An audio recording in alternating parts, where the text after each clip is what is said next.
Message from Starfleet, Captain. Secured guidelines on Priority 1 channel, now on Super Geeks.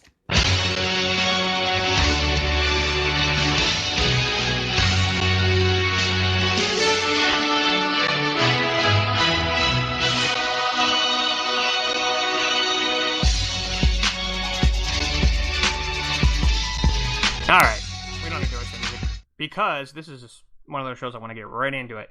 Actually, the music's pretty cool, but anyways. You cut off all the music. I like the music. I can always edit it back in if it's really hard. I love the music. I know, I found it when we were lying. trying to figure... He's not going to edit this back in. What the heck? I might. I like the music. I picked it. It's a sort of a mashup of the Justice League animated theme with some pop thing that I found online, so it worked. We were going to have somebody compose an original one for us, but then after a while I got so used to this one, I said, you know what? No offense, but I don't want to use yours. And they were kind of butthurt a little bit, but... Easy way out, we got it. Yeah. Anyways, my name is George. I'm one of your hosts. You can find me at Chooch99A on Twitter if you really feel desperate enough. We have a returning guest. I'll introduce him first. The Honorable Mr. Michael Hinman. I don't know why I called him Honorable, because I don't think that's his actual title. But how you doing, Michael? I'm doing great.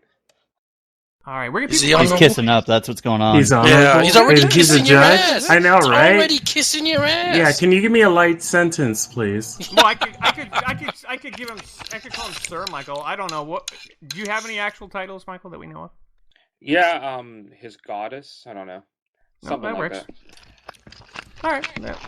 His goddess, Michael Hinman, is here. Michael, where can John's eating on his microphone. Yeah, I don't know what John's I'm hearing plates and he's chewing. scraping his plate and I'm sucking like, oh stuff. my god. This is how I act right before a boss fight, right? I'm like, hold on, let me eat something real quick. Yeah, John, you might want to not have the you might want to put push to talk and assign a button, because sometimes it might pick up something. But anyways, no biggie. So where can people find you, Michael? Oh, where can they find me? Well, on social media, yeah. Oh, on social media. I was gonna say, don't come looking for me. Yeah. You don't want that. You'll have to go to another country as of tomorrow. But no, they can find me at 1701 News is like official, and at Michael B. Hinman is sometimes my personal one. Did you just start up a new Twitter? I thought I saw a tweet out there. I didn't, not me. I could swear. Or did you reactivate one that you haven't used in a while? You something. You said, I'm starting to use Twitter again. I caught something. Oh, yeah. Well, it's just my personal one. Like, okay. My old social media person wanted me to start up a personal account, so I had it there just for looks, and then I said, oh, maybe I'll just tweet once in a while from it. Oh, okay. And also joining me today is I'll introduce Anthony next. Where can people find you? You can follow me on Twitter at Anthony Battles. All right. He's muted for a second, but I'll check in with him. John, where can people find you?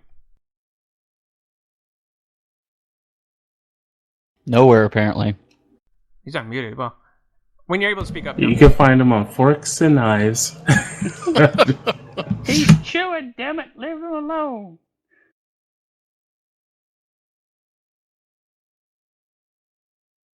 All right. And Will, where can people find you? On Twitter at Intrinsicus. That's Intrinsic with a US. Awesome. How about now? Can I now we can hear you. Now All you can right, hear me. back, There John. we go. Okay. Wow. Now where can people find you? That was the button. Okay. You can find me at vanishingpoint.biz for all kinds of graphics and digital models. Awesome. And Ross, what about you? People can find me at the bottle of a barrel of pale ale at the moment. Besides that? Yeah, Subsailor688 on Twitter. So, okay. All right. You'll have to let us know how that's working for you. All right. And The ale Sunseal's will back. Sunseal's back. Sun, where can people find you? You can find me on Facebook at facebook.com/SunsealFan.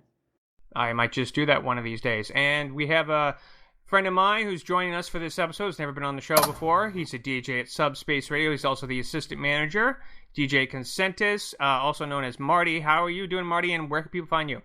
Well, right now they can find me at my desk at work. Besides that. Well, I have a Twitter account. I never use it. Twitter.com/KOSHIIRRA. Otherwise, they could go to Yeah, best place to find me, Subspace Radio. Yeah, I was going to say subspaceradio.net, great station. They syndicate both Super Geeks and Club 602, tongue twisted, which is Anthony's podcast that I join him Yep. Yeah, so I'm always happy about Subspace Radio, very good radio station. I always thank them for putting Club 602 on there. Yep. You realize Club 60 Stew is actually the cooking podcast, right? 60 Stew. Club 60 Stew! I like it. Wow.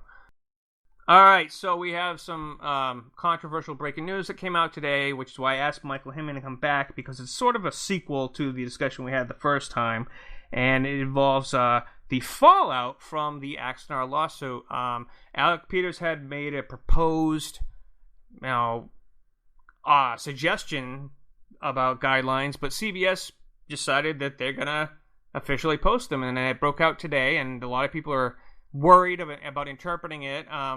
I know the GNT show is interviewing somebody about that tonight, which will come out tomorrow. But StarTrek.com Wednesday is going to be interviewing someone about that and asking specifically. John Van Sitter's head of CBS licensing. Yeah, he's going to be talking Wednesday with StarTrek.com. I got it mixed up with who was interviewing who, but they will be specifically. They were requested to ask them to address the difference in the audio, so we're going to discuss that.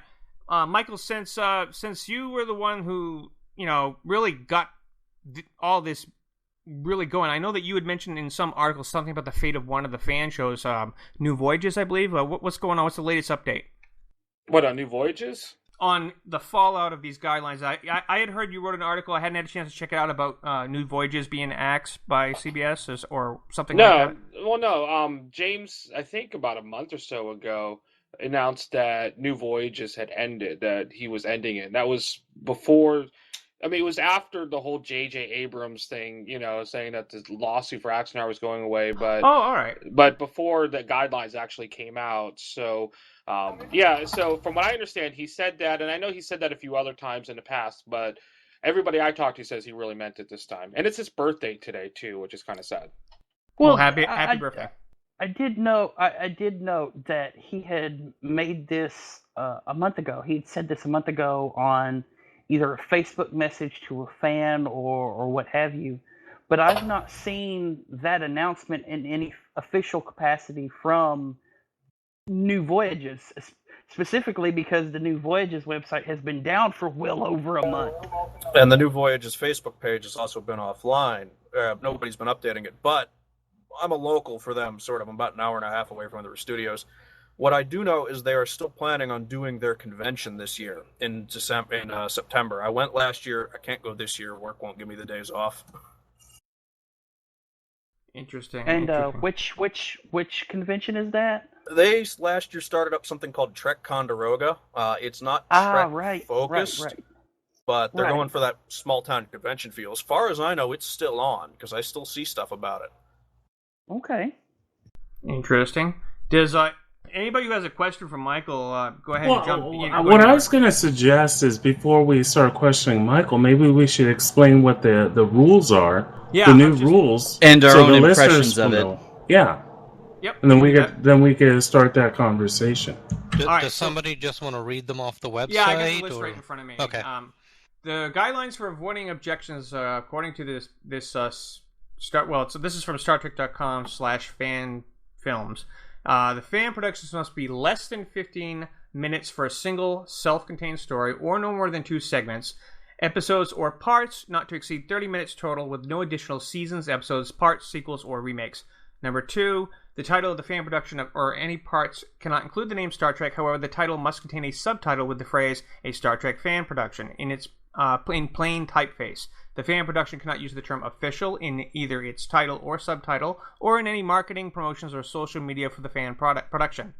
The third thing is the content in the fan production must be original, not reproductions, recreations, or clips from any Star Trek productions.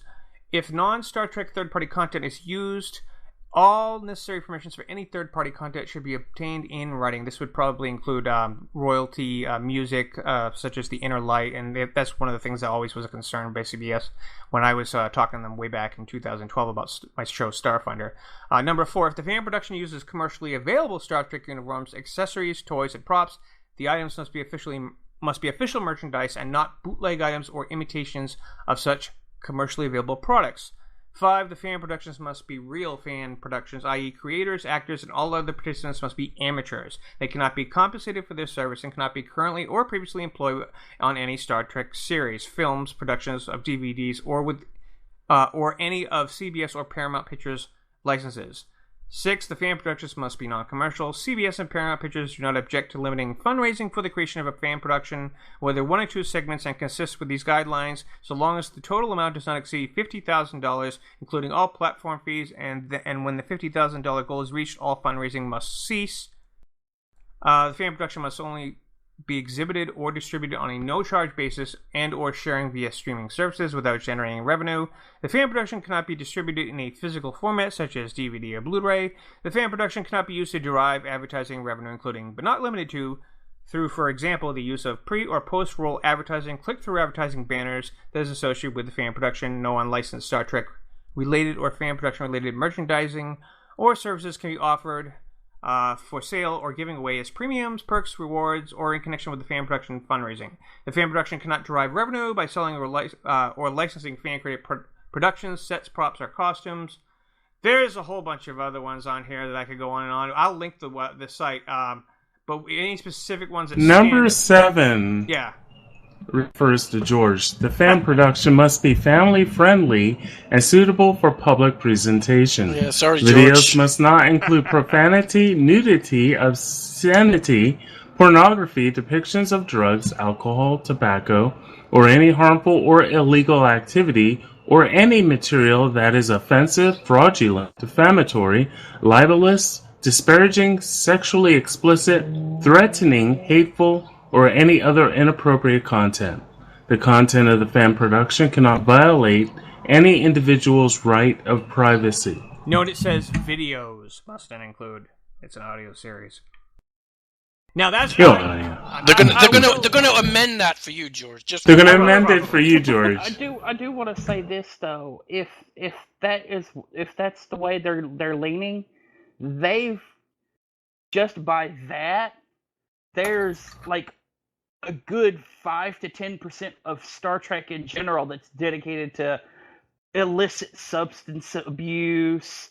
Well, they can do whatever they want. Right. Some of the official episodes dealt with drug addiction, and didn't Star Trek Enterprise have some naked butts on it? They can do whatever they want for their own series. Right, they're saying that any those are fan official. series has to be family friendly.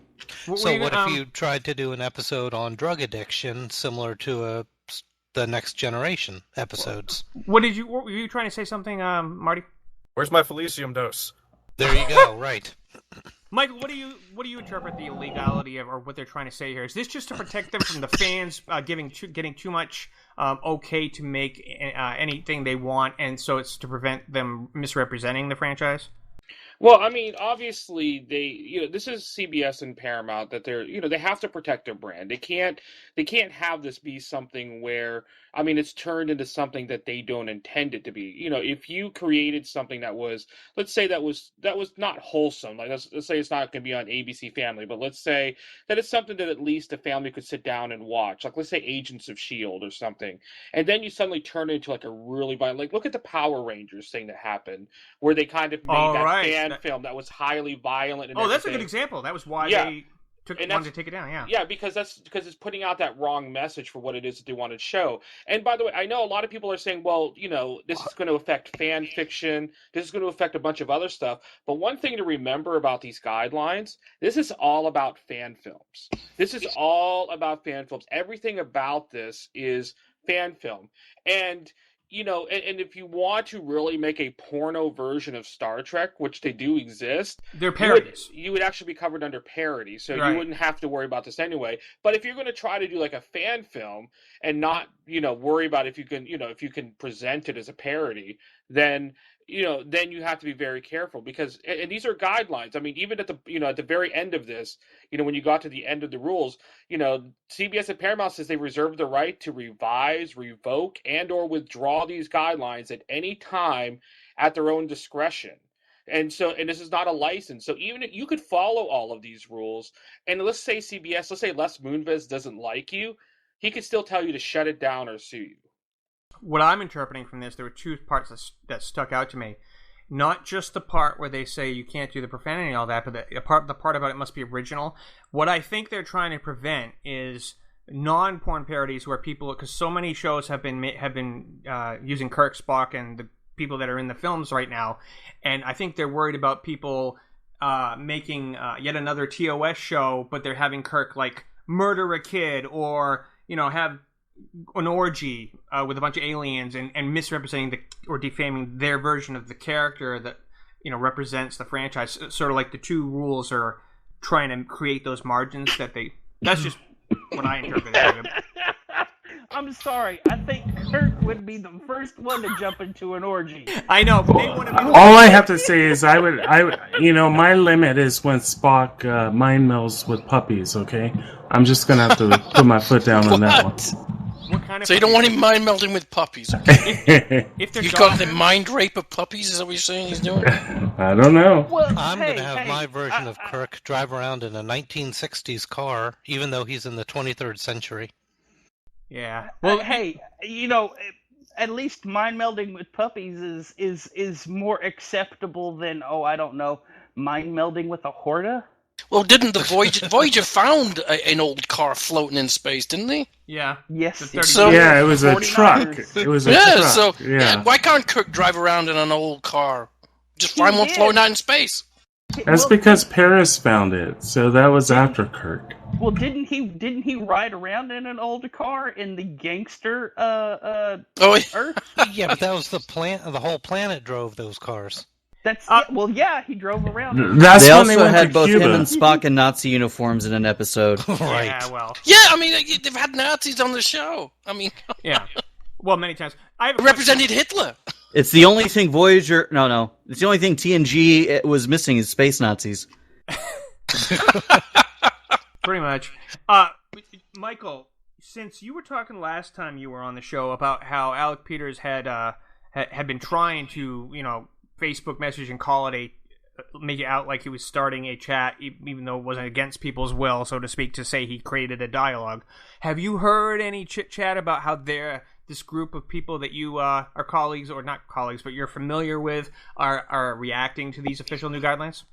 I reached out to the major productions. I actually have a friend who is who was, is more of a fan of fan films rather than somebody who's involved, who's actually out in Burbank right now on the set of Star Trek Renegades, because she's friends with Walter Koenig and a few other people. And, and I reached out to James Cowley, I reached out to Vic, and they've all been pretty quiet right now. And I think because a lot of this is surprising, but it shouldn't be. I warned about this in an op-ed piece on January 2nd. Yeah, nobody 3 days shocked. After... because, and my thing about the fan films, and I brought it back up, I think like in April or May, I wrote another op-ed that said, that the fan films have been trying to stay quiet. They've been trying to be like, hey, we're good citizens. We know it. This is all about Axanar. This won't affect us. And I kept saying like, hey, come on. Everything that I'm hearing from CBS is that you will all be caught in the wake. It's just like, people speeding on a road where there's, before they had speed limits and stuff, then, you say, oh, well, just get those people who are just driving excessively fast. I can go 80 miles an hour. I can do it safely. But then somebody drives 150 miles per hour, plows through a classroom of school children who are crossing the road, and then all of a sudden there's speed limits and speed zones. You have to go 35 all the time. I mean, that's what happens. That makes sense. It affects everybody. Or the people that think if they know the cops, they can avoid the tickets, Yeah, that's kind of a good example of this too. Hey, you know what? Just a little shout out to the Continues cast and Vic and everybody. If you guys do get Continues pulled, you can always play Kirk as a hologram on a Starfinder special episode. Just saying. But anyways, yeah, this is interesting. Now, obviously, with these new rules, they can't keep unless they decide they want to do like 15-minute snippets, they really can't, unless they break it up into several parts, right? They can't really do. Are people talking at all about? You couldn't do it. You can't break it up into separate parts. You can only do one it does say that, 15-minute you're right. episode or two 15-minute episodes that are connected, and that's it. That's right. I just caught that part. And Star Trek Continues couldn't even do Star Trek Continues because they can't do Kirk, Spock, and McCoy now. That's. I guess that's. Because it's not original. It's Yeah, Kirk, and it's Spock, not. and You can't. McCoy. Yeah, Right. you can't use the characters. You can't use any of the characters. Starfinder seems to be covered now. People are going to ask Wednesday, like I said, StarTrek.com, or the guy. What's the guy's name? What's his name again, Ross? John Van Sitters. Sorry, I just couldn't remember his name. They're going to be hopefully asking him about audio. I've heard from people from the GNT show that they're getting a vibe that audio series right now should be okay. But I'm wondering, this is my question, okay? That being said, even if they do end up saying audio shows don't exactly have to follow this because they're not video, my question is this. There is one audio series that has been doing a crowdfund to hire Nichelle Nichols as Uhura, and that's Excelsior. Wouldn't that violates one of the rules? That would be a no-no. Yeah, they would not be able to move forward with show, it. so I'm wondering Until we get something that explicitly said so. I mean, yeah, it sounds like it was written for the guidelines were written for film, or with film as the idea, but it says fan production. And that means any kind of fan production. Yeah. That means that all of our shows, Starfinder, Gates of Stovacor, Blood of the Near, everything that we've been doing cannot go forward as we planned. And our future plans. We have to change everything that we've done. But everything that we're going to do, and everything that we have planned is now garbage, shit, and I'm shutting up now. No, but here's something. To remember too. That and one thing you have to realize, and remember, I'm not an attorney. I'm not even one by training. But the biggest thing that they say in here is that these are guidelines for avoiding objections. And if you read the first paragraph, is that CBS and Paramount Pictures will not object to or take legal action against. I can guarantee you that. Let's say that you're doing an audio production, and let's say you put something in there, and then CBS or Paramount decides that they have an issue with it. I can probably give you a 99.9% guarantee that they're going to reach out to you first and say, hey, you cannot do this. This is the relationship that they had with fan films for the last decade or so, is that they would just kind of reach out, like they did with Tommy Kraft when he was going to do his sequel to Star Trek Horizon. Yep. They'll reach out, and it's what they did with Axanar. They did with Alec. They did it with Axanar. They did all this stuff, but Axanar decided to say, F you, I'm going to do what I want. And that's when CBS like, okay, then we have no choice. The thing is that people are saying, oh, well, now CBS is going to be jerks about this. No, they're going to still keep doing what they're doing, which is, hey, we're going to try to work with you. We understand that you're fans, and we're not going to sue you unless we have absolutely no other choice. But what is Paramount going to do? They're going to follow the same lead. Possibly. No, I guarantee. Yeah, I'm gonna have to side with Michael on this one. You have to remember, CBS owns Star Trek. Period. Paramount is the license holder. No, for Star that Trek is incorrect. No, you are incorrect. Paramount could not have standing to file the Axanar lawsuit if they were a licensee. That would be like saying Pocket Books could be in standing to sue Axanar because they did violate a couple of books, but you can't Pocket Books, even though it is kind of a division of CBS, it's still a licensee. Paramount is not a licensee. Paramount owns the film rights, just like the estate of Glenn Larson owns the film rights to Battlestar Galactica, to the point where even when Sci-Fi and Universal wanted to make a Battlestar Galactica like a TV movie, they had to show it on television before they put it out on DVD.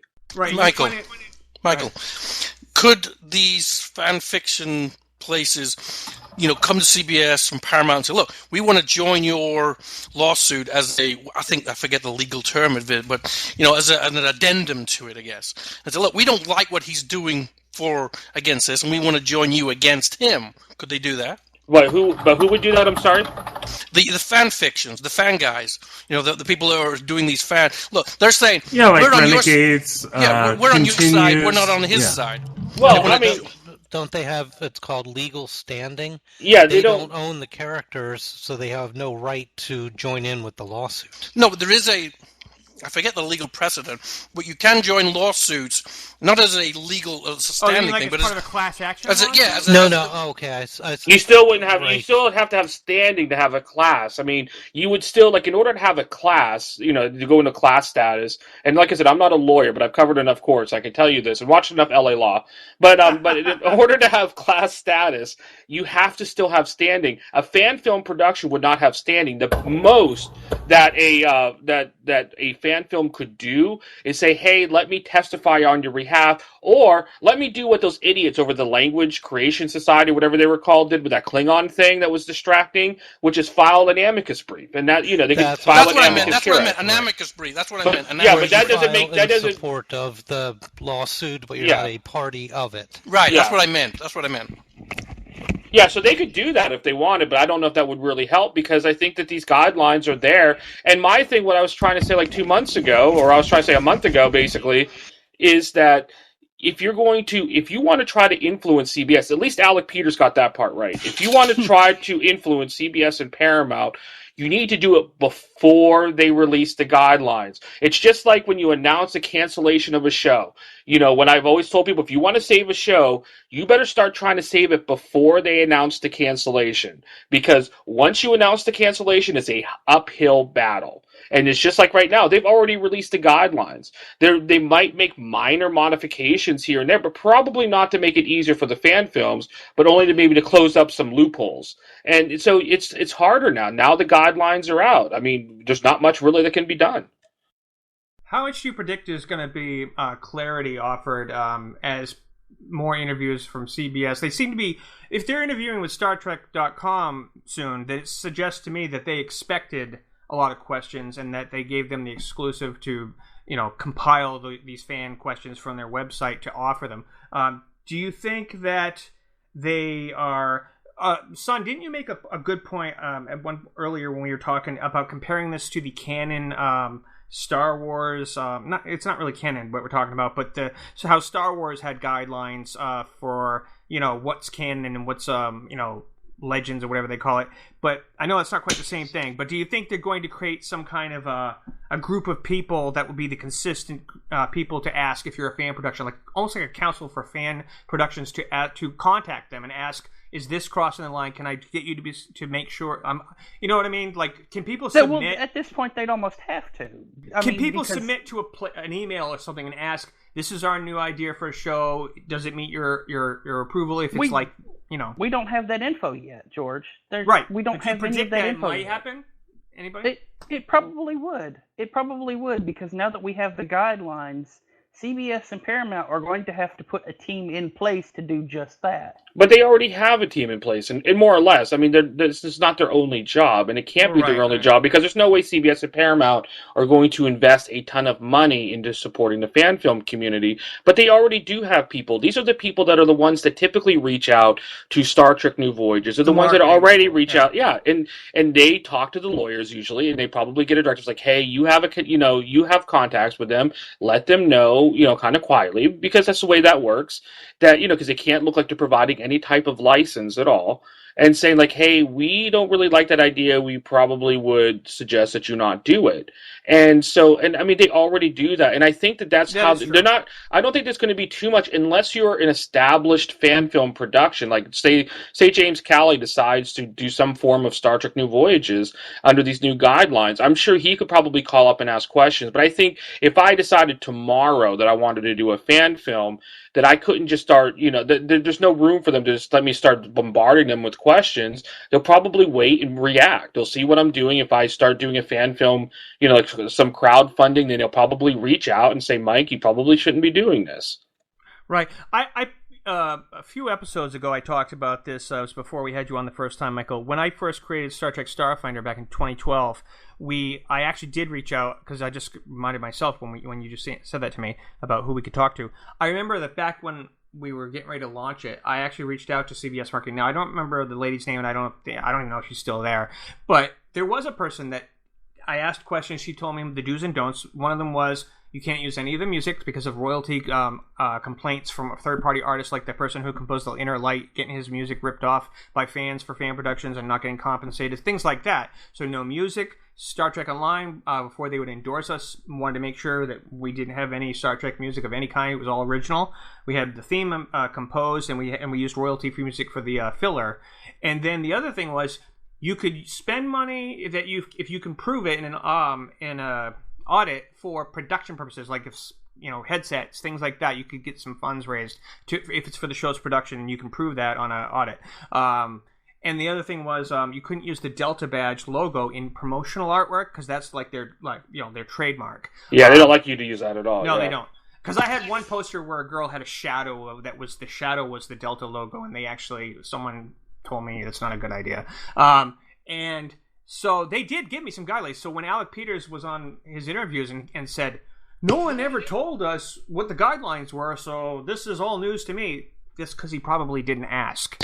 Or no, he just wasn't listening. Because I can tell you, I seriously doubt that they would have had this conversation with everybody except for the one fan film that was raising a ton of money. And that's the one they forgot to tell or decided not to tell. I mean, this is all trying to set up as Alec Peters being the victim with Robert Meyer Burnett, like, oh, these draconian rules won't even let me make my own film. It's not your own film. You're making something based on somebody else's property. It's not yours. You don't have the right to take somebody's car and make whatever modifications to it that you want. It's not your car.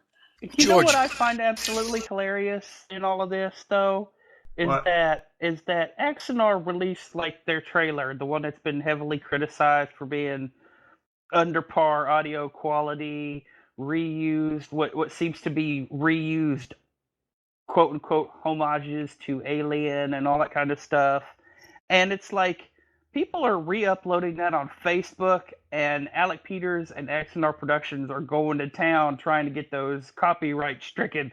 And it's like, dude, this is literally the thing. This is literally the thing that CBS and Paramount are hounding your butt over. What the hell? Well, Axanar. It's called hypocrisy. Well, Axanar not only, I don't know why he's bothering the word Axanar that he's using is the name of the battle that Garth won against the Klingons in that TOS episode that they were referring to, because the old Star Trek role-playing game by FASA had an entire source book about the Battle of Axanar in the 4-Year War. So this is all, it's not something he originated. I don't know if they ever did actually...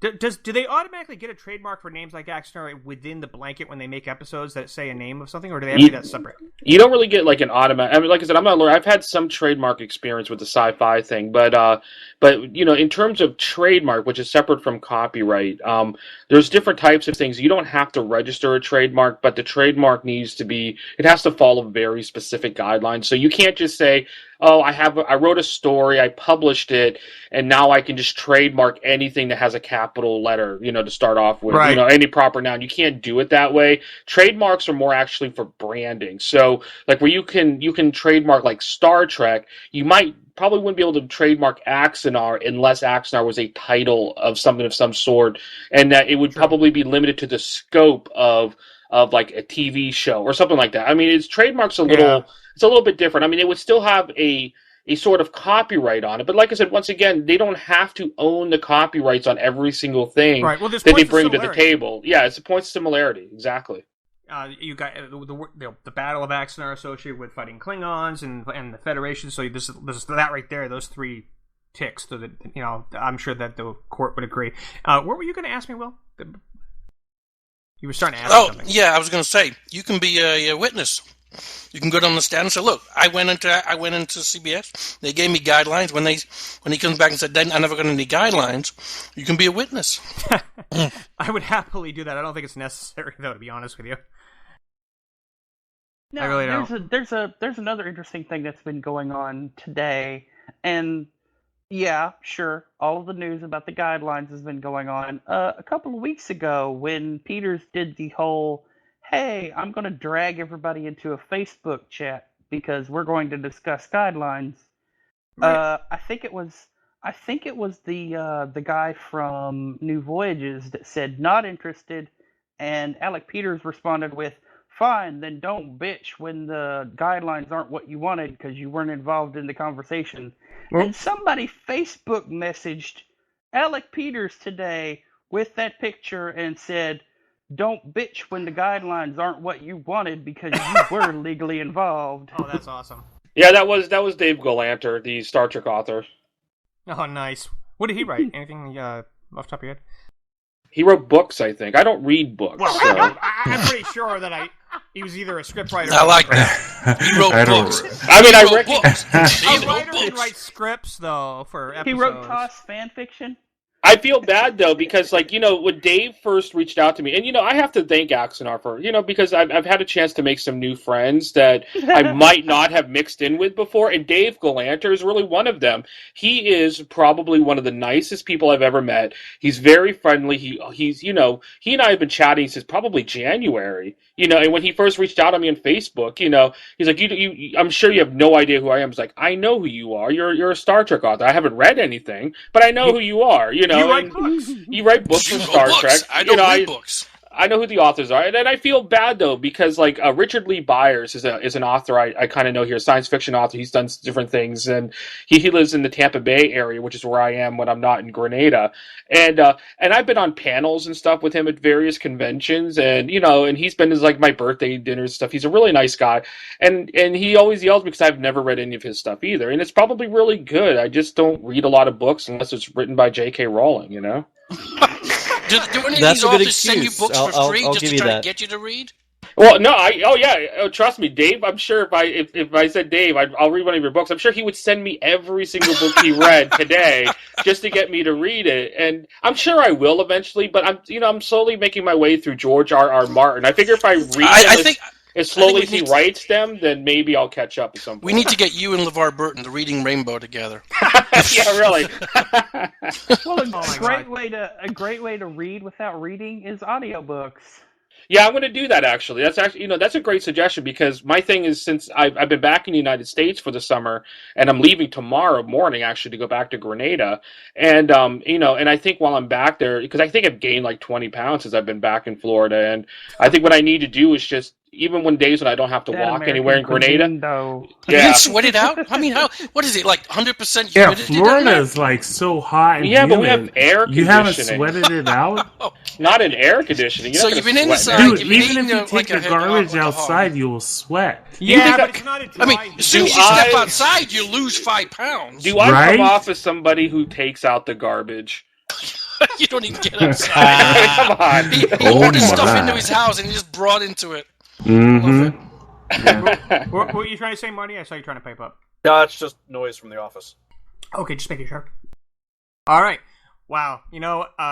So we've established that this guy writes books, and he said something. So that's good. No, I'm just kidding. Yeah, we hit all the big stuff, but Dave Galanter, though, just so that you know that he was the one that Alec Peters, Alex sent him an early script of Axanar. Dave gave a little bit of feedback on it, and and then Alec Peters came later. He's like, "Hey, we're going to have some of the writers write novellas based on these characters, and we want you to write them, and we'll pay you for it." And Dave said, "Hey, I'll do it as long as you get permission to do it." Well, Alec Peters never got it, and still expected Dave Galanter to do it. And Dave said, "No, I'm not going to sit here and violate past, the spirit of my contracts with CBS." And write something, some bootleg Star Trek when I actually write it for their novel, or official novels. And Alec Peters like, "Oh, we'll just use a fake name, then they won't know." And Dave Galanter told him to go to hell. Rightfully so. That's what? Did Dave Galanter write for Pocket Books for Star Trek novels, or just? Yeah, he did. Yeah, I mean, he was a Star Trek novelist. Yeah. Okay. Didn't somebody actually get in trouble for doing that because they did go ahead and write a character novella for Axanar? I don't know. I mean, that's possible. I mean, I might have missed that. That is possible. And I mean, but some people are trying to, Robert Meyer Burnett, I think, or somebody over there, because I get them all confused. They all look the same to me. They might have paid him to be anonymous too, and but they credits. But they but they were trying to say that Dave Galanter was hypocritical because he actually wrote a Star Trek New Voyages episode. It's like, "Oh, well, you did that." It's like, yeah, but one thing is that that they weren't being sued. They were in the middle of a lawsuit, that he got permission to do it. And I mean, it was all on the up and up. He didn't have to like secretly go in and do this. And he wrote like 2 novels after that. So if CBS was upset about it, they sure didn't do it by not giving him any more novels to write. Well, not only that, did they prove that he actually got paid for writing, or did he do it? He did. Free? Yeah, he did it for free. He did it totally so for free. that right there is it shouldn't even be addressed. Exactly. Yeah. And that also brings up another point, is that a lot of the people in the fan fiction community have been kind of quaking in their boots about this, and it's one of those things where you go, no, you could still write your fanfic, because I don't know if there's any potential Alec Peters out there in the fanfic community, but fan fictions don't often get published, and when they do, they become their own thing. Hello, 50 Shades of Grey. I was just going to say that. I was just going to say that. Yeah, sadly, they become their own thing. But no, I mean, I see people are all worried about cosplay. They're all worried about fan fiction, and the thing is that I don't think anybody has really much to worry about. The biggest focus that's happening right now is this what has become a very, almost like a small cottage industry within the Star Trek community, which is fan production. And back in the Hidden Frontier days, and in the early New Voyages days, these were very, they weren't the highest quality, but they were fan productions. They were things that people volunteered. They were labors of love. Yeah. I mean, they were like the old Vic Mignogna, like when you see his videos of him from when he was a kid, in Pennsylvania, like playing Captain Kirk on his, Super 8. It was that kind of stuff, a little more advanced. But what happened is that technology has made it so much easier. I mean, I just made a trailer. I made a teaser trailer because I'm doing a web series. I co-wrote a web series that we're finally going to be starting to fundraise for. Not Star Trek. It's our own thing, because we decided to create our own thing and not steal from everybody else. Right, because you can only do $50,000 if you're going to do that. Yeah, so my thing is totally separate, but I made like a trailer, using where I stuck my iPad out the window of a car just to get the the lines on the road. Oh, like a Blair Witch thing? Yeah, in a way, but like I kind of, but I made this, but it's so easy where we can make these things now, where 20 years ago we could have never edited this shit together and did this, and not only can I put it together and produce it, but now I can distribute it to the world. I can throw it up on YouTube and reach 100 million people if I could get them to it somehow. And not only that, you could hit a button and have ads run and make money off of it. Exactly. Yep. And when it goes through third parties like YouTube, it does a workaround around the making profit, because you're actually getting paid by YouTube sponsors, not for it's a long story. They tell you that stuff. It gets very convoluted when money gets involved. I get for Airlock Alpha, even though Airlock Alpha's been kind of in hibernation is what I call it, kind of in suspended animation. We still have some videos, like some old Battlestar Galactica videos, that if you even put them up, they're like in the old aspect ratio, because they're so old on YouTube. They've been on YouTube since almost the beginning. And I can tell you that every once in a while that some revenue comes through on those, and those have been up there for a long time. So it's not hard to even have something up for a while where, some revenue pops in a little bit here and there. I mean, it's not like a lot, but if you get something like say Prelude to Axanar, where you get 1 million views, you're not going to retire off of the money you make on that. But let's just say that you won't be eating at McDonald's every day. Well, I got off. No, you'll just be eating sushi while getting sued. Exactly. The reason you're allowed to do that, just so people who might be curious know, is because I've been offered information, because I had enough YouTube vids at one point to and hits to get at least an attempt to going on a partnership, but I just didn't do anything consistent to bother to even work it. Is that the reason why you're allowed to do that, even if it's an IP like Doctor Who, Star Trek, or whatnot, is because they don't see. It's not like you're directly making money off of the IP itself. You're getting paid by the sponsors because you have a video on YouTube, so it skirts around the legality of it. So yeah, and the stuff that I have, like the Battlestar Galactica stuff, those were promotional materials that back before like the networks and stuff put stuff up on their own, that they would go to websites like us, who we would either host it or and this was YouTube's early days before people really knew what YouTube was, when the ads when you were literally limited to like 9 minutes or 10 minutes, and there was no way around that like there is now. Yep. And I mean, it's just that it was a much different time period. So, so we would host the videos more or less. We would put it on these places like YouTube, which wasn't as dependent dependable back then, you know, and it's just still there. So yeah, but it's all promotional material, and I can tell you, like, probably the most revenue I make, like, on a Battlestar Galactica video, you know, is like, you know, the Sally Struthers used to say in those commercials that 30 cents a day, the price of a cup of coffee, which I don't know where she was getting it from, because it certainly wasn't Starbucks, but I would get about a cup of coffee from Sally Struthers' shop about once a month at that, you know, what I get. So it's nothing spectacular at all, you know. So I keep picturing Sally Struthers and that fundraising thing she used to do for the what is it, Nigerian kids or something? Yeah, whatever. Where she was always out of where breath she ate when all was the saying food, it. and then there was like no food for kids because she ate it all. And she was always That's out of awful. breath in those commercials. I never got that. Right? It's like, oh, just get these children for the price of a cup of coffee. You know, I thought she was having an asthma attack. I don't know. It's a good thing they never got John Goodman to do some of them things. Oh my god! My God, he would have probably started eating the kids. So I guess it's just a wait and see at this point. The fallout of the video fan productions. I absolutely don't blame CBS for, you know, going through all this. They're getting ready to launch Star Trek on TV again. They got the movies going well. Speaking of the movies, I want to slightly change the topic a tiny bit while we're all here. They officially announced that they're going to give a name to the JJ universe. Instead of everybody referring to it as JJ verse, it's now called the Kelvin Timeline. I like The that. Kelvin Timeline. How do we feel about this, people? I like it. It's a good name. It's distinctive. Yeah. It's not demeaning in any way. It can't be used as a derogatory term. Star Trek Online has expansion coming out. They're bringing in that guy who played the cyborg on the movies. Joseph Gatt. Yeah, what's that cyborg's name? Certain numbers. Joseph Gatt. I don't even know. He has some numbers. I think it's like 0198432. I think it's 0718. Yeah, what it is. 0718. Yeah. I don't Pi. actually know his backstory or where he's from or how he became. He that way, is but a synthetic human being. He was created when an intelligence infiltrated the Enterprise, made it sentient, and then created his body as an avatar. Oh, did that this happen in the IDW comics? Yes. Oh. That intelligence then sacrificed itself to save the Enterprise.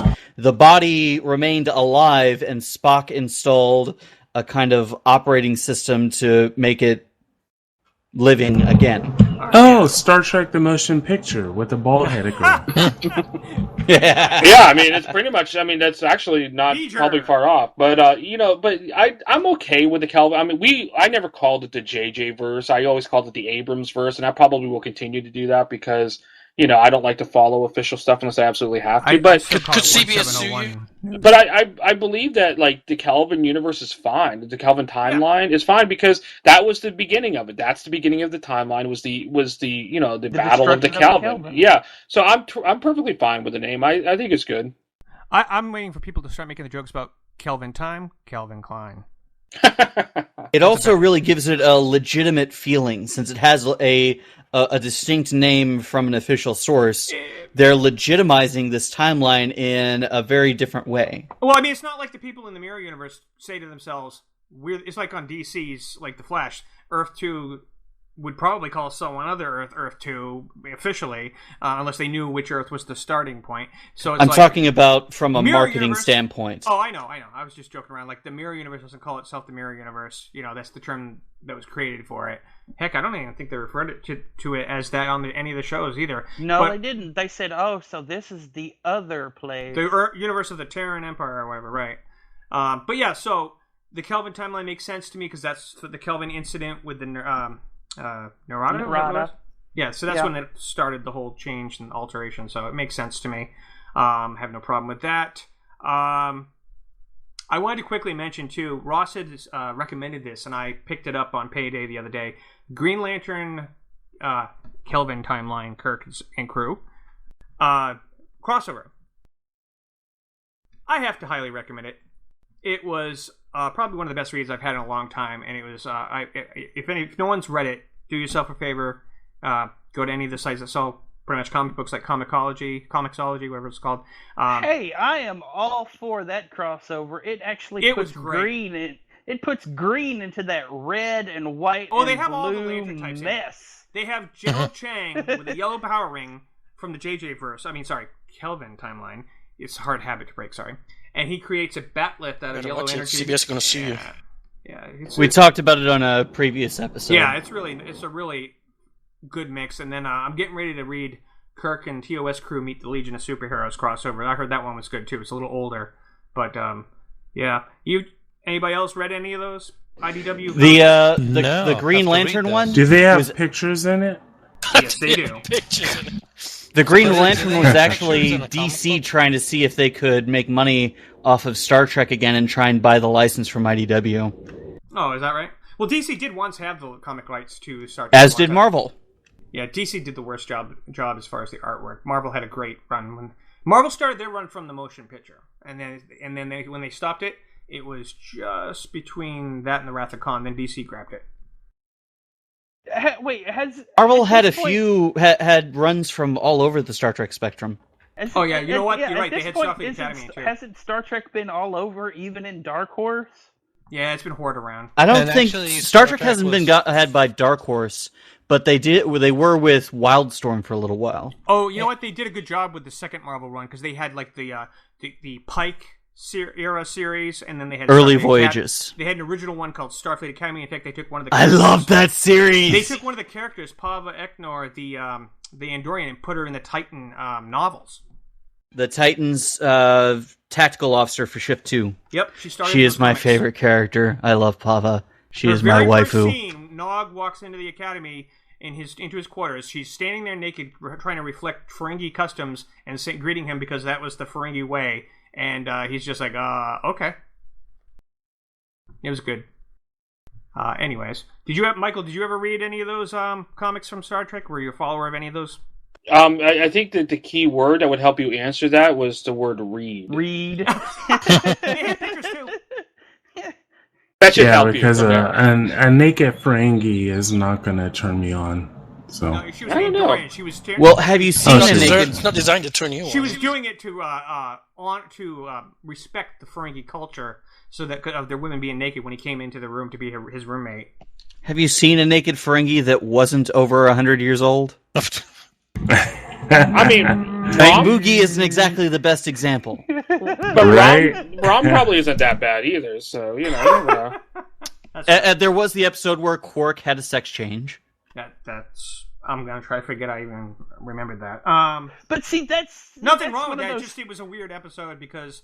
that was a weird episode, but I have to point this out time and time again. This is where I look at Star Trek and go, guys... If that were to actually happen, you wouldn't be able to tell who was male and female in the Star Trek universe. With their technology, they probably could do that back and forth. I think that's kind of the idea, yeah. That's why there were badges. Exist in the Star Trek universe, and they've already made transition, and everybody's cool with it. Yeah, and there's a lot of interesting subjects back when those shows were aired that are now just normal pretty much for society, and back then it was doing sci-fi doing what it does best, kind of being bold enough to boldly go. You know what I'm saying? Like the first lesbian kiss on Deep Space Nine with Dax and Lenora, I think her name was. You know what I mean? And the first racial kiss and interracial kiss. I mean, so yep, this Star Trek's pretty cool. We all agree on that. They've always been on the forefront of social controversy. Now, one of the things I want to ask Michael is, since several of us here are involved with my Star Trek Starfinder audio series, there's been a lot of people, of course, and G&T is going to hopefully get some answers, and hopefully StarTrek.com will ask the question. In your opinion, without having heard what they officially said, Michael, what do you think they're going to do to distinguish between the audio and the rules that they set forth for audio stuff?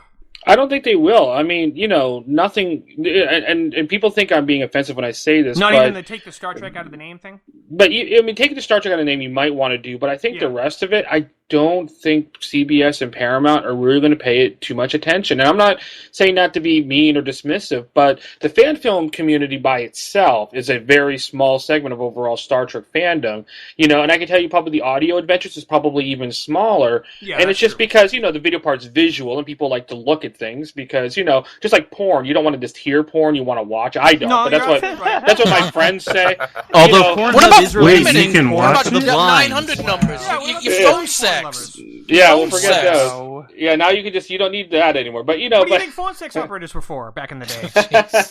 for days without chatterbait, I guess. But but no, I mean, I think that I really don't. Wait, think... what's the name of that website? I need to write it down. I just don't think that I really think that the biggest concern that they have, because what's making money right now, what has turned into professional enterprises are the video Pun things. intended. Is like these ones that are raising $350,000 and stuff. Like when Tommy Kraft over Star Trek Horizon told me that he wanted to do a sequel, because he let me know ahead of time because He we were also gonna. did the CGI for her Axanar and didn't get credited for it, didn't he? Yeah, and you didn't get paid for it either. I don't think either. But but when he wanted to do the sequel, and he was telling me about it because he wanted to give me a heads up because hopefully that we could announce it, like when everybody else was announcing it, kind of thing. And he told me he wanted to raise I think it was $250,000 or $325. I can't remember what the amount was now because all the numbers running in my head, but it was a lot of money. And and the thing is, it's like, but why? I mean, you were able to do this for far less. Why does it have to be this much now? And to me, like when I make my web series that I'm working on, we haven't finished the budget yet. The director and the assistant director and one of our executive producers is working on that, but I don't expect it to exceed $60,000. The thing is that you don't have to spend a ton of money to make something look halfway decent. Just get people who are talented and know what they're doing, like a Tommy Kraft, because Tommy did that, basically in his basement for 3 years. He did what the Hidden Frontiers used to do. But Yeah. did he get sushi at least? I mean, No, they I all think went he to had to. I think he sushi. had to pay for his own sushi. Well, Oh, he did. boy. He did the small green screen, effectively the way, similar to what in the early days Hidden Frontier did across their multiple series. Yeah. Except more updated effects, obviously. Yeah, more updated because the technology has improved considerably. Right. You don't need to have as expensive software and such to do these kind of things now. And it's just it's amazing how far that's advanced. And because it's like even with things where like you wouldn't even realize, like if you watch like a regular, like say straightforward movie, no science fiction in it, nothing you would imagine had to have any CGI or any visual effects, but you watch the credits and you see that there's visual effects artists, and it's like, what the hell are they doing? And you'd be amazed. Like I was an extra in an independent film where they actually had to have a visual effects person go in and they changed the name of the businesses on the banners. Like I didn't even know it. It was so clean, so in case so well done. Yeah, or something. or whatever. They just didn't want to identify what location they were in, because they were filming it in Seattle. I don't think the story took place in Seattle, and so you take out identifying things, but you wouldn't even know it, because they were able to put new letters up, and so the visual effects has gone so well, has become such this big thing, and I think that's the biggest concern that they have. I don't think that Paramount and CBS are worried about audio productions competing because they don't really do audio productions. That's not their thing. They make movies and television shows. Right, that's their biggest thing. What about that one exception I mentioned where the Excelsior show started the crowdfunding to hire actress Nichelle Nichols to reprise her role as Uhura for that one?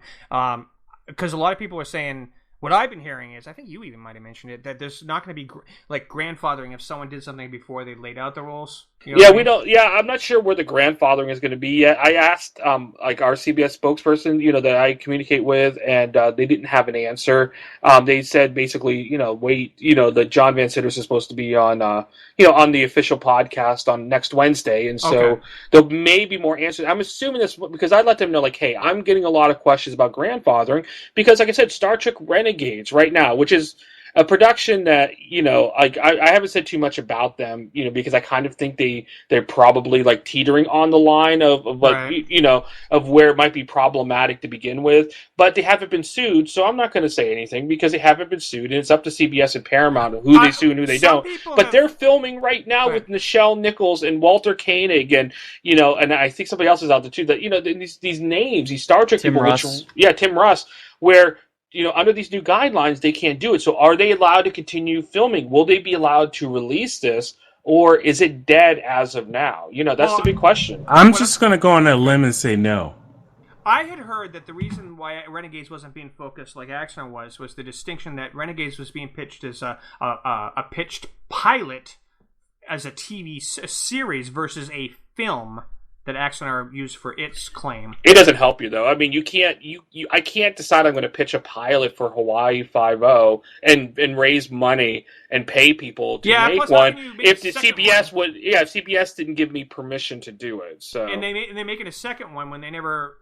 They basically tried to make that a pilot to offer CBS, but they went ahead and continued the series behind the scenes anyways. Yeah, and that's not how. Unfortunately, that's not how it works. I mean, maybe if you do something extraordinary that's original, that there might be possibilities. Like, because there's been some shows that were started on the internet, for instance, but they had that made it. And Tuvok. Yeah, but it made and not Star Trek shows, but just general shows that were started on the internet, like Workaholics, I think was one.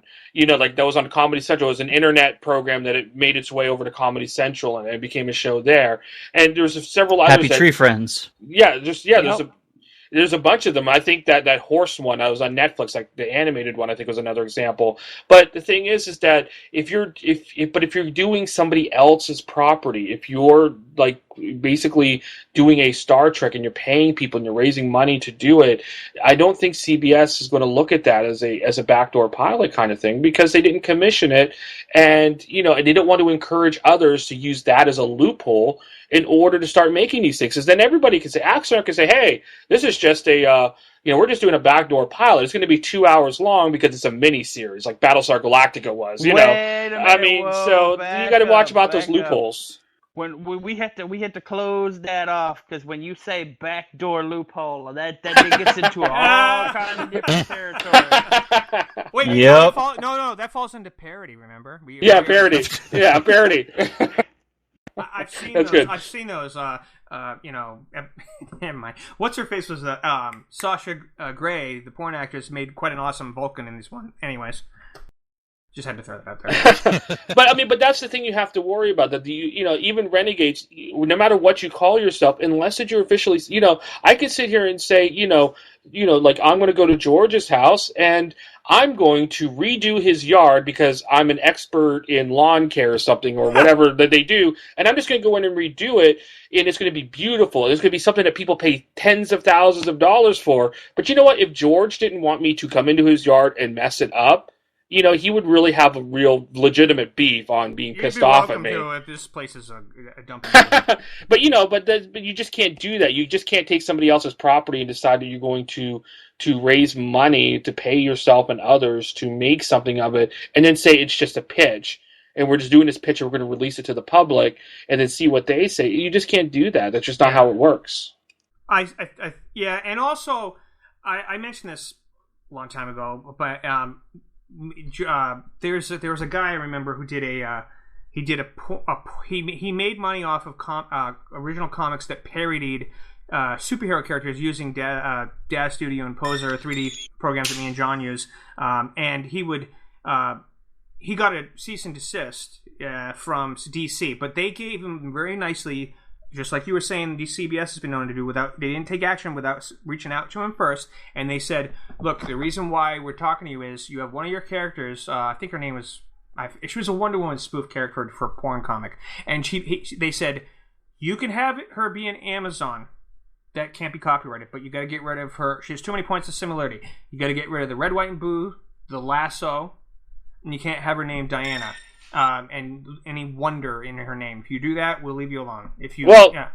But I mean, but that's the thing, and that's the decision that they would have to make. Because to be honest, if somebody came to me, and I'm not a lawyer, but but if they came to me and said, and they wanted me to do a story of some sort, it's like, like DC's threatening me. I made this parody and such, and now I got to take all this stuff away. And my thing would be, well, I would actually consult a lawyer, an IP lawyer, or a media lawyer, because if you're making a parody, they can't say anything.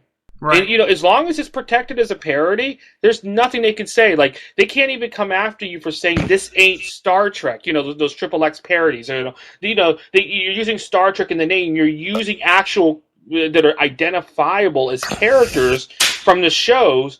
You can't do anything about it really, because it's a parody. Because obviously, they're not showing pornographic material in a Star Trek episode, at least not anymore. And compared to the '60s standards, but TNG was worse. Yeah, and so and that's the thing is that so for me, because here's the thing: the studios are going to send cease and desist letters whether they actually have legal standing or not. And that always happens. Lawyers do it all the time. Colton Haynes, that actor who recently came out, his lawyer sent out letters several years ago threatening websites that had put up pictures that was featured in a magazine in saying that, these were private photos and they're child pornography because he was shirtless kissing another guy. And that's not child pornography, and it's not private because they were published in a magazine that's no longer in print, but it was still published, so there's no expectation of privacy. So they can sit there and say this stuff all they want, but my thing is always go consult a lawyer. In 1998, when I first started Sci-Fi Portal, Sci-Fi World, I got Tribune Entertainment, I had Paramount Pictures, I had Lucasfilm even trying to shut down, our site and others. And they did. They successfully shut them down with cease and desist letters. But I said, no, I consulted a lawyer. And I'm like, no, we're under fair use.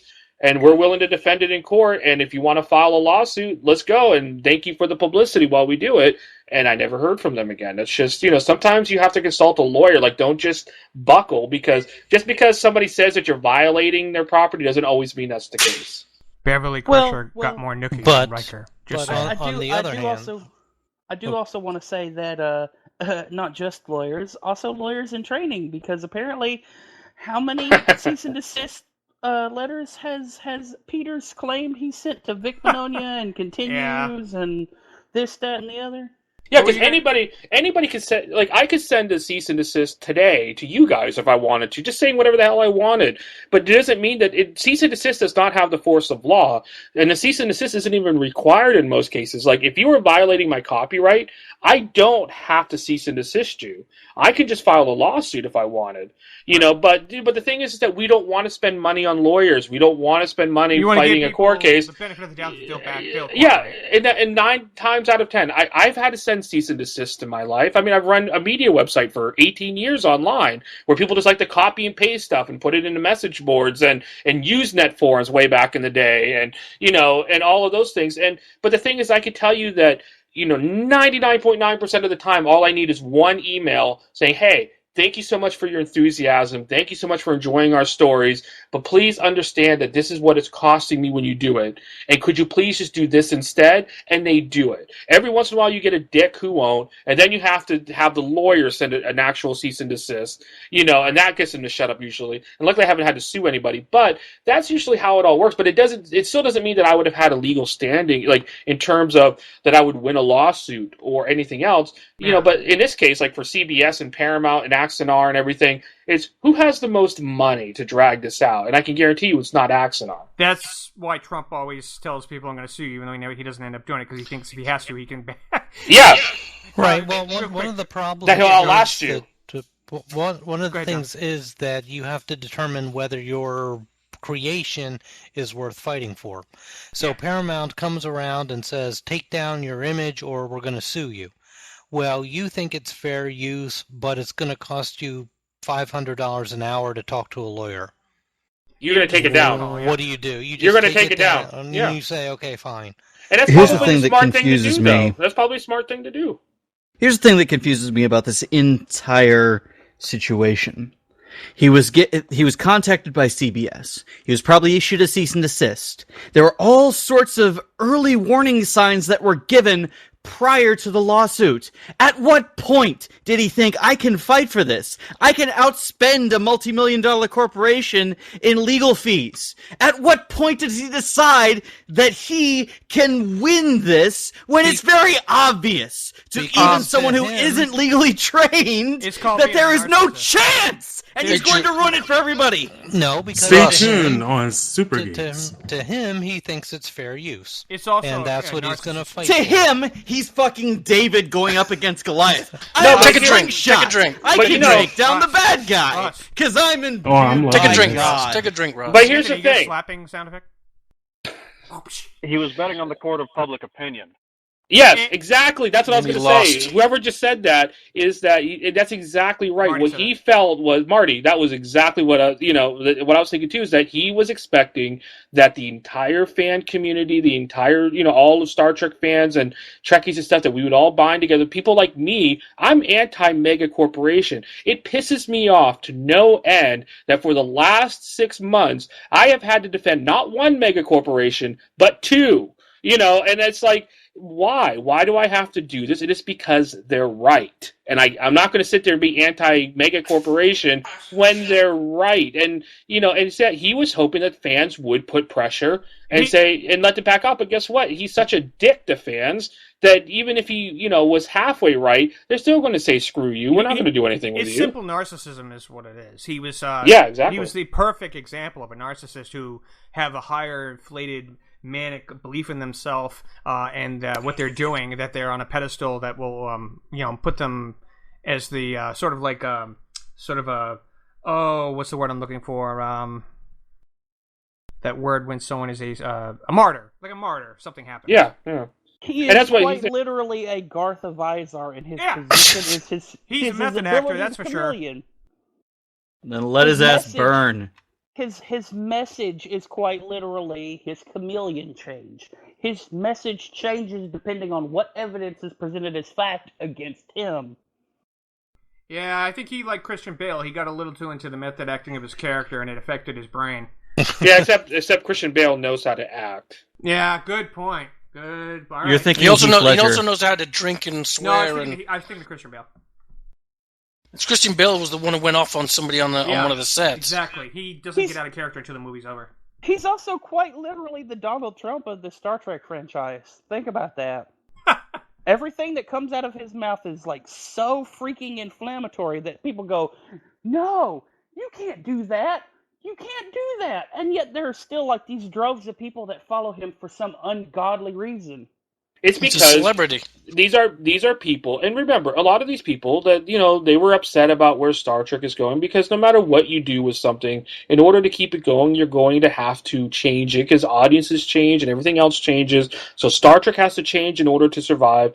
And these are people who are angry. It's just like the people following Donald Trump, not to get political, but they're angry about shit. So, and here's a guy that's agreeing with them and saying, all right, let's make it back to whatever racist way we used to be, and that's kind of like the same thing, that they're coming back and and he's saying the stuff that they want to hear, and so everything else then is just noise. So even if it's facts, it's just noise to them, and so they're going to follow blindly just so they can keep hearing, ignoring the noise and hearing just what their master says. Well, they also are being, it's like a cult leader, they're being brainwashed into believing that they're part of this cause that's going to end up in history, being looked back on in history. History. It's a noble fight against this big metacorporation machine that is CBS, and that when at the end of the day, it's like being at Woodstock or whatever, they can say, I was there. That 98% of fandom, even Star Trek fans, people who call themselves Trekkies, have no ideas going on. Yeah, exactly. Because you read comments on YouTube for Axanar videos and people are not even aware of what's been going on. They're making fresh comments and they're saying, "I can't wait for this to come out." They've never even heard the news because it's not only the fans are paying attention to this stuff. Yeah, I mean, and not even fan. Like, only fan film fans or people who might have happened across this somehow. Even when you look at Star Trek fandom, it's such a small percentage. That's why... Actually, that's not true. The story is also being covered on a lot of technical and business lawsuits. Well, that is true. But that's still, but those that's are because of the legal precedents. Yes, right. But you got to remember, like the Hollywood Reporter and like these legal sites, these are niche reporting sites. Like 1701 News, my site is a niche entertainment site, which means we cover Star Trek. That's our niche. We don't really cover anything else. And like I was a business reporter. I mean, a lot of my career was as a business reporter for the American City Business Journals. And I can tell you that, we, like my audience, my readership was very wealthy. And they were mostly like business executives and such, but it was small because there's not a lot of people who are business executives who are very wealthy. So in their community, I covered Trump Tower Tampa, which was a failed project, like about 10 years ago, and won some awards for my coverage of it. And I was actually very well known in the Tampa business community because of my coverage and what I would break on it. But if you ask the average person in Tampa about that or anything about it, they wouldn't have a clue. They didn't even know that they forgot it was even happening, let alone all the shit that happened with it. I mean, it's such a niche audience, and this thing is such a niche audience. It's not going to go very far, so... IO9 News had an article out today. What was that, Marty? Sorry. Slashdot had nothing today, but I dumped the story on an NPR bureau chief who's a friend of mine, so we might see some coverage there. But that's a very niche audience still, too. Sorry. NPR, I mean, like, even CNN, like, a lot of people don't get their news. There's so many different avenues of getting news. And, like, even in terms of Star Trek sites, like, I'm not a big fan of Trek movie just because I just think their coverage has been really shitty in recent years since Anthony hasn't been as involved. But, like, I'm friends with Bonnie over Trek Today. I talk to the Trek Core people. I talk to the Trek News people. These are competitors, but the thing is that there's so many Star Trek fans out there that I don't have to compete.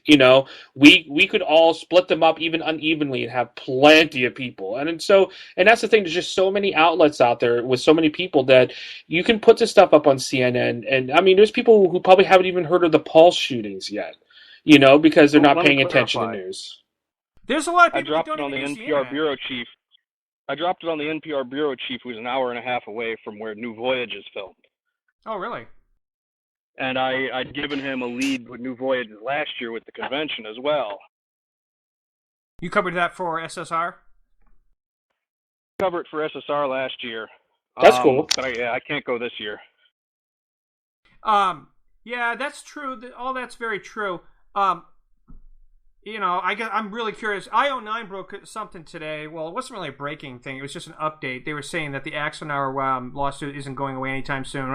I'm not certain. Son, you actually mentioned that in a rant one time that I actually remember when they first, when JJ first said, when he was with Justin Lin there, and he said he's being dropped, and you were telling everybody that that's not going to happen, and now IO9 is saying the same thing in an article I updated today.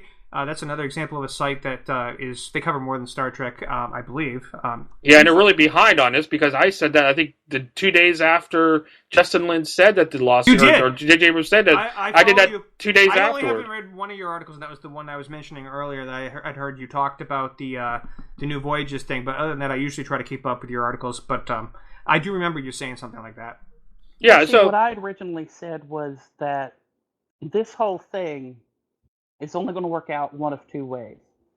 Either they will have settled by the time that 2 weeks thing is up, and JJ will be a hero. Or they won't, and everybody will vilify JJ for the dumbass he was when he went off script and said that. He also said he wasn't con, so nobody really pays attention. Well, he's not involved with Star Trek anymore, so who the hell cares? Well, but Axanar really bad info. But Axanar actually kind of shot that in a way, like where, like even JJ doesn't have to worry about having egg on his face, because if somebody says, "Well, the lawsuit didn't go away," like you said, it's like, yeah, but circumstances changed because Axanar turned around a week later and filed a countersuit. That's it's also in that. And I mean, and that's what and that's what I said. And that's why, like, if you went to our CBS versus Axanar Facebook page where we talked about this, when that happened, everybody was like slapping their hands to their heads, because they're like, "Oh my God, how stupid can you be? You know, it's like you basically had J.J. Abrams come and fight in your corner. You had Mike Tyson basically, and you reduced him to a me. You know, in a boxing ring. I mean, it's just. It's just the dumbest thing you could have done. Why do that? Why antagonize a side that is trying to give you a settlement that would have been more on your terms than they ever had to give you? And now, guess what? Now they're out for blood, and that's what they're going to get. Well, JJ made that statement? I do. No, they didn't. Oh, okay. I do want to make the point. I do want to make the point that the resident retired lawyer over at the G&T show, Miss Jespa, said that that this is par for the course in most of these cases. That the moment that comes up, a counterclaim is usually attached to the lawsuit in the first place. So we may all see it as a big slap on the forehead, face palm Picard moment, but this is something that goes on in the legal world all the time. Yeah, but sort of sounds like Judge Judy. That's right. Because J.J. Abrams isn't the Paramount legal department. But here's the thing, though, too, is they that had to file a countersuit because the case was still going. It wasn't dropped at that point. But the key word that Janet, and I love Janet, and the key word that Janet says in there is that in most cases, key phrase is most cases. In those cases, when you have somebody who's not exactly a party in a lawsuit, but somebody who's very influential in one of the parties in terms of negotiating something, comes out and says, okay, I want this to go away, and I'm publicly saying that I want this to go away, and that's the most attention this Axanar case has received in the mainstream media since December 31st, when the lawsuit was filed in that time period. When you have that that's not the time when you start filing countersuits. And I know, we do this, but the countersuit is nothing more than to try to stretch things out. You don't do that. And the countersuit could have also been filed in a way that wasn't so antagonistic. When you're trying to sit across a negotiating table, and now you kind of have them where you're in upper control, you don't antagonize. You want to try to get it settled your way, because if you antagonize somebody, you're just going to fire them up and get them to go against you, and then it's just going to fall apart. It's terrible negotiating. It's terrible on all that stuff, and that's what they're suffering from right now. Which is why we have the guidelines we do. Well, they went into the ring basically like being a lightweight in some kind of exhibition, thinking they could take on Mike Tyson, and the goal should have been survive several rounds and see what happens, not try to actually beat him, which is impossible. And I think they just got cocky. I don't know. They've been cocky since the beginning. Yeah, exactly. Saying Alec Peters since that cocky first freaking tweet, David meet Goliath meet David. Yep.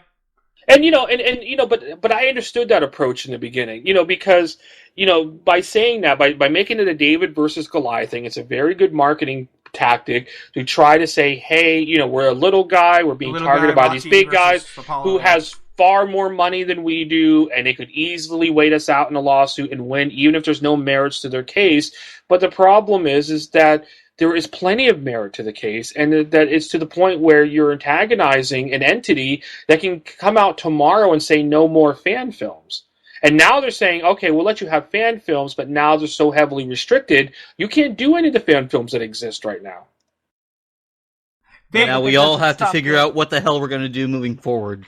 My opinion, it would have been better if they had said somewhere in there, while Star Trek is on the air. Like, if it goes into another hiatus in, say, 7 years, it's like the right to make those fan things is a way of fans. No, you can never do that. No, you can't do that. You can't sit there because the worst thing that you don't want to be a Kleenex. You don't want to be a dumpster. Now, those are trademark issues where you can lose trademark, but you can also lose copyright at some point if you abandon it in some way. So if you sit there and say, we're taking 7 years off or whatever, or we're not going to do anything right now, so we'll let you guys all kick up and kind of fill that gap. That is an abandonment. Yeah. You're right. I didn't even think about that. It's like how this is just as an example. It's like how Anne Rice gave the people that made Queen of the Dam or whatever company that was they had a certain amount of time to make a film, and if they didn't make one, they would have reverted the rights back to her agent or whatever,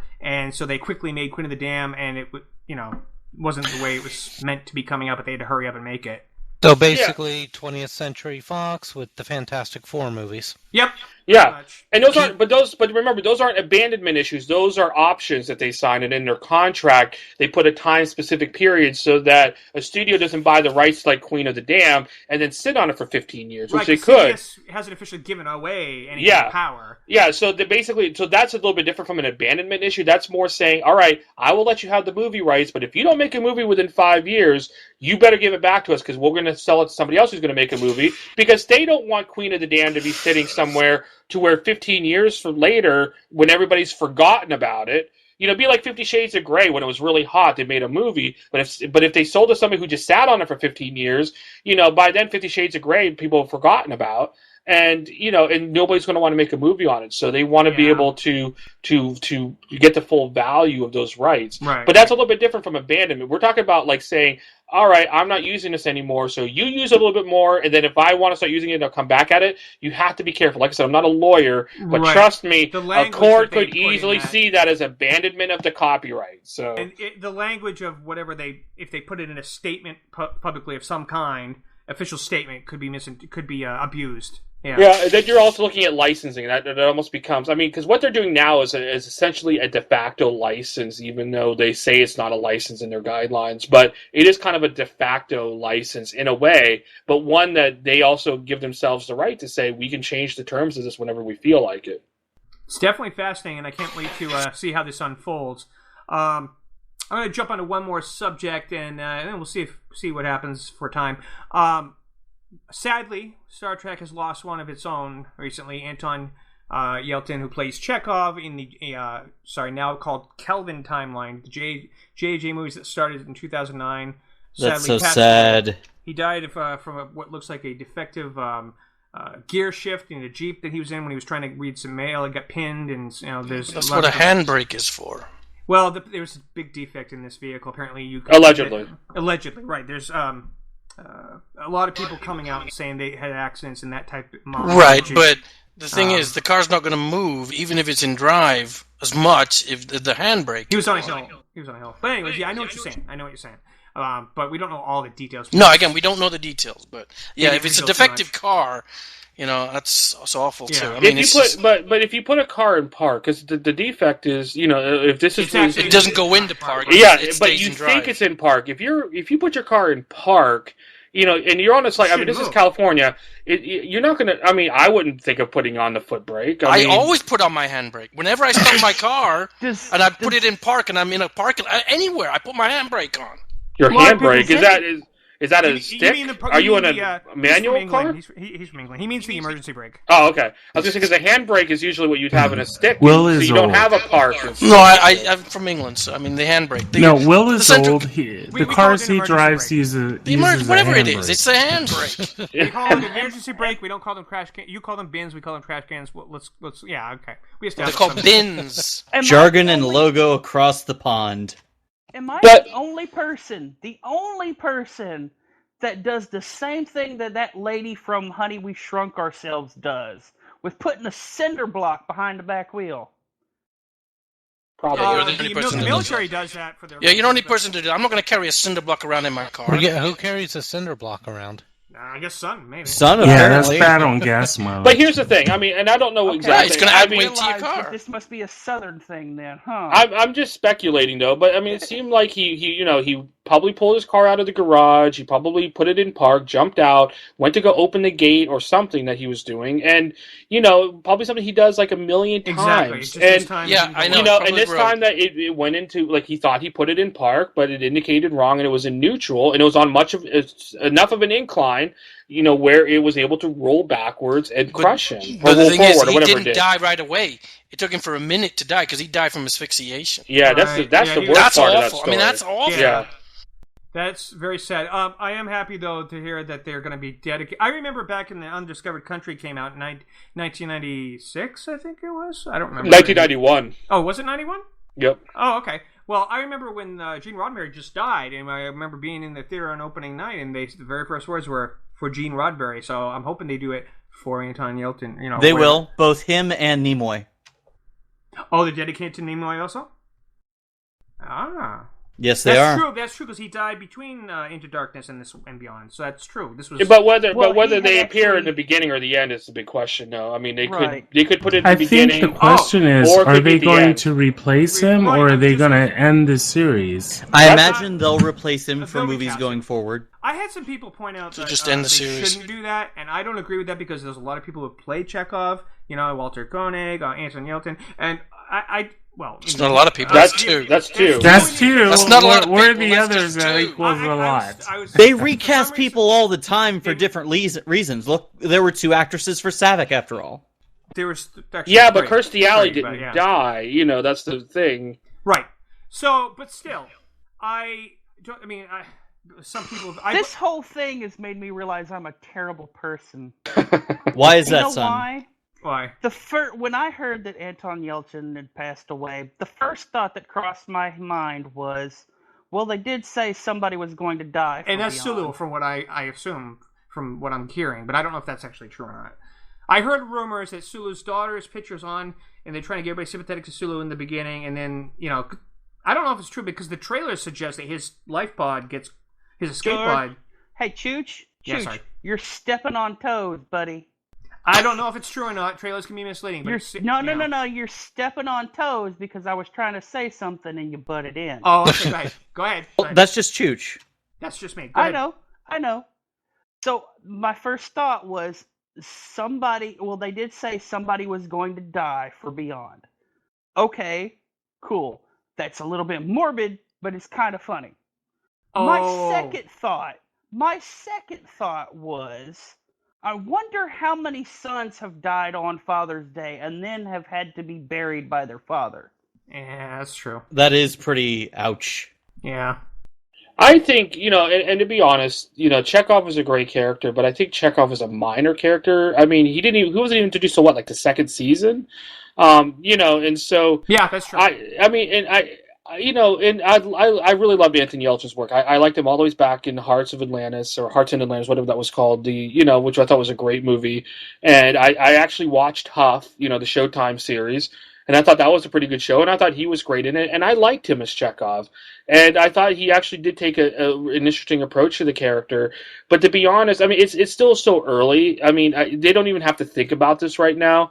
I liked him as Kyle Reese as well. And it might be, and maybe a year or two from now it'll be a little bit easier. But to me, it's, I almost think that it's, that it might be okay to retire the Chekhov character and, and move on from that. Like, 'cause I don't think Chekhov is a great character, but I don't think he's essential, to this cat, to the crew. You want to talk But about? he was looking for nuclear vessels in Alameda. You want to talk about being really morbid? I think either Monday or Tuesday, Kimmel on ABC had a segment where kids were throwing stuff at their fathers, and he has this thing every Father's Day where they try to surprise their fathers, and kids were throwing things at fathers, saying "catch." I thought he was going to put it on that because he rolled back into him. I was like, okay, but I mean that's the thing is with him dying. I mean, when you have to recast somebody.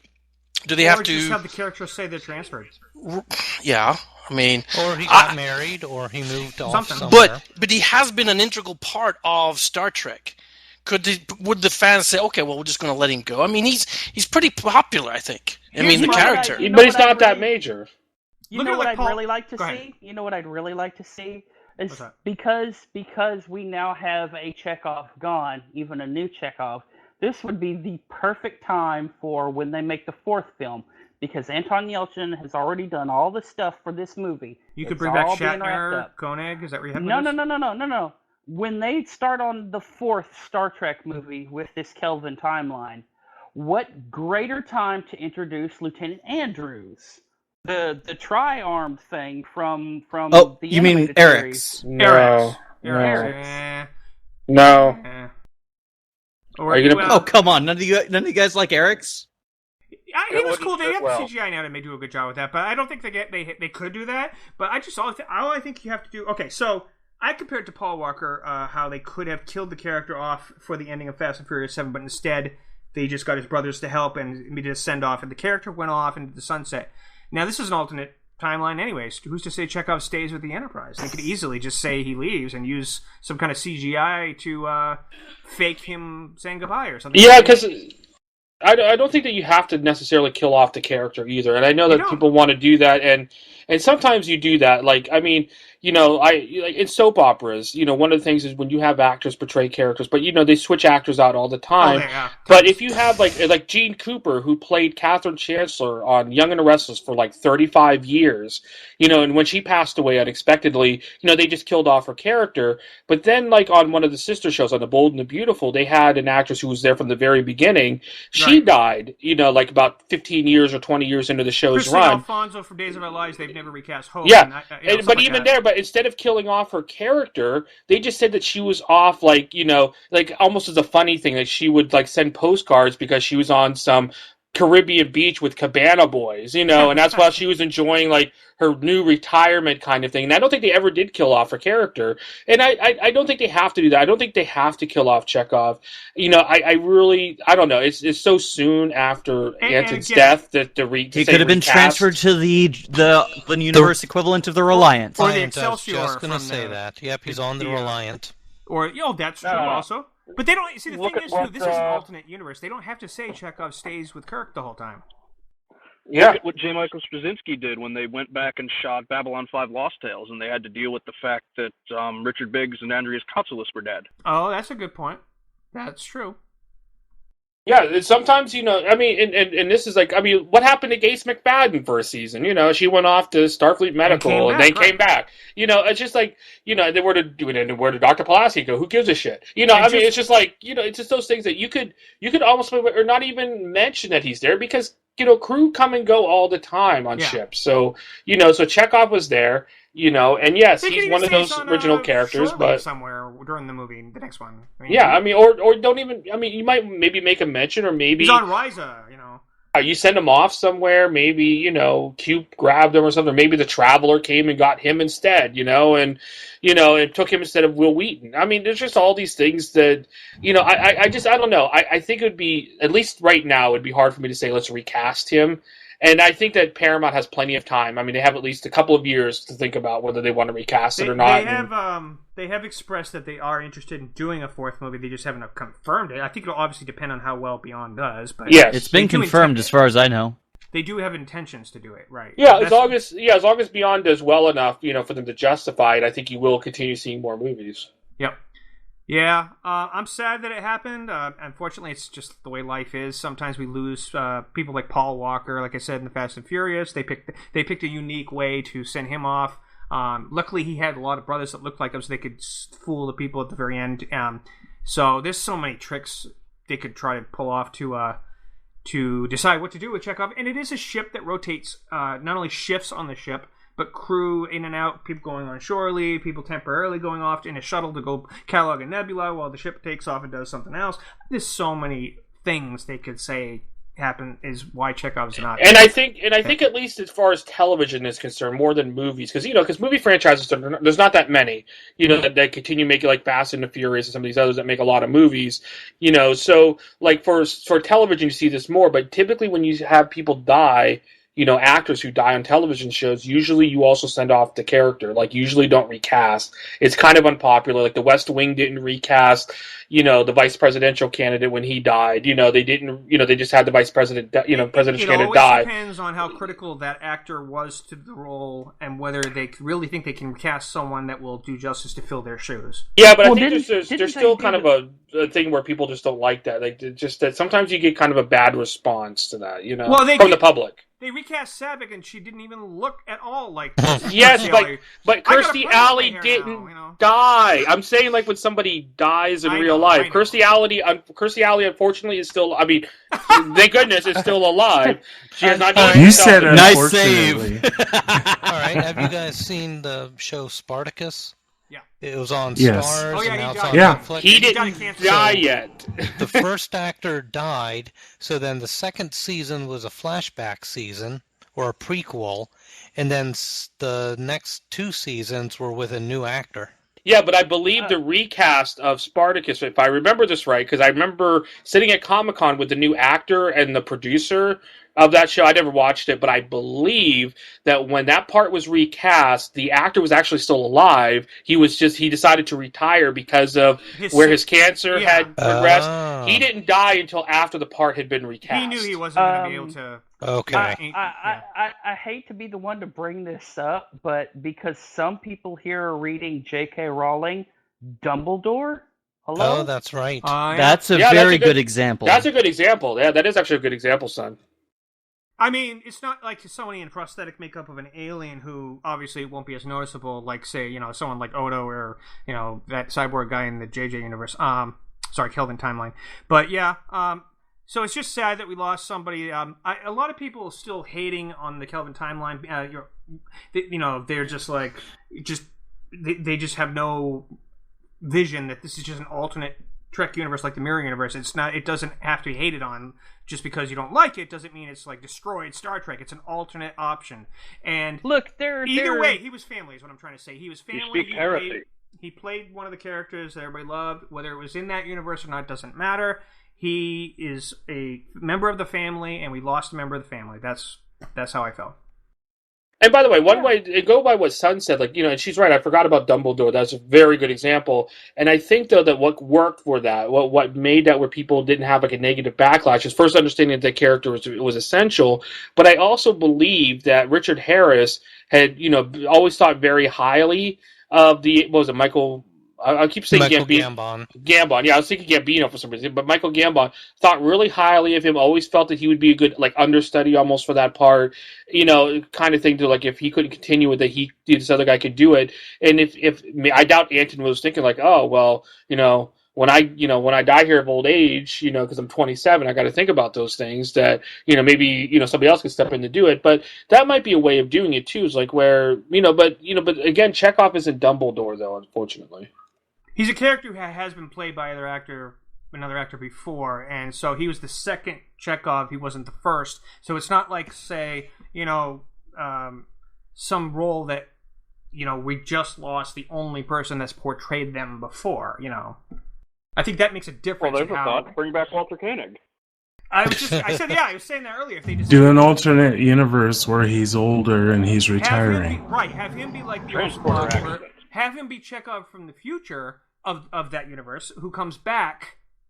Well, see, now you're getting into Stowe territory. Quit it. I know. Yeah, and you're also into Star Trek New Voyages territory too. Didn't they do that with Sulu? Did they get George Takei on? Oh, and they got the same actress. No, it was different actress who played Demira, but she had his grandkid in that episode. That was the story where Sulu got in that alternate timeline, that Shakespeare title, whatever it was called, and he had a daughter on that planet. And then they changed it back, and then... Oh, I never saw it. I just remember that. It was an awesome episode. And then they had George Takei at the end of the episode on the Excelsior, and his daughter, Demira, there introduces him to her daughter, which is his granddaughter. And and he was on the bridge, a recreated bridge of the Excelsior. It was an awesome episode. Time Enough in the World, or something like that. It was a Shakespeare play title. It was a great episode. But, I mean, it's going to be tough. And like I said, luckily Paramount doesn't have to think about it for a while. So, there's some time to to see how fans react to maybe a recast. Maybe they send Chekhov off or what they do. But, but I think right now that we should at least, celebrate what Anton has, contributed to Star Trek Beyond and enjoy this work from him and still feel sad that we won't get to see anything more from him on this. So. Totally agree. Yeah. Well, we most of us have to get going. Yeah, we have to get going. But I want to thank you, Michael, for rejoining us for this. It was another great episode, good topic. We had a good talk. Hey, George. What's that? I have a last word. What's that? Chekhov can beat Batman. Yeah. It's an ongoing joke. Last week it was K9 can beat Batman. He probably could have shot him with his damn laser. But anyways, K9 can beat Batman. Anyways, yep, I have to get going. I don't understand. Why do you guys hate Eric so much? I mean, does anybody remember Liquid and Bob from Men in Black? Not really. Hey, I love them. I don't know what you're talking about. All right. All right, I'll see you guys next week. Thank you, audience, for listening, and we will talk to you next time. Okay, bye.